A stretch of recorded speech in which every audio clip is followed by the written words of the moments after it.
Sure. Our colleague out in San Francisco, California, Ansar Hassan, it has done some reporting into how white law enforcement and white supremacy networks have correlated in their disparate treatment, not just of Asian Americans and black people, but also that extra layer of religious identity when it comes to Muslim Americans. Here's Ansar with his reporting now. Many civil rights advocates say one thing is clear from Tuesday night's fatal shooting in Atlanta. The suspect was taken into custody unharmed. That matters, says civil rights lawyer Zahra Bilu, because once again, it's an example of the difference in how law enforcement treat people of color. Muslims are terrorists until proven innocent, and so we have not been afforded that right, innocent until proven guilty, in the same way that white suspects have been.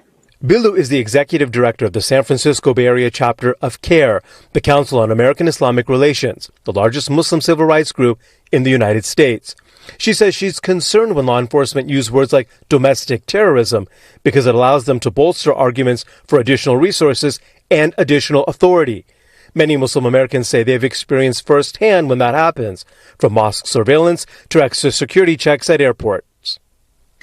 For the Muslim community, what this creates is a tension around wanting to believe that we can call law enforcement to protect us, and yet wondering and worrying that we cannot, in fact, trust them to do that job. Professor George Bisharat says it's also impacted how Arab and Muslim Americans organize politically.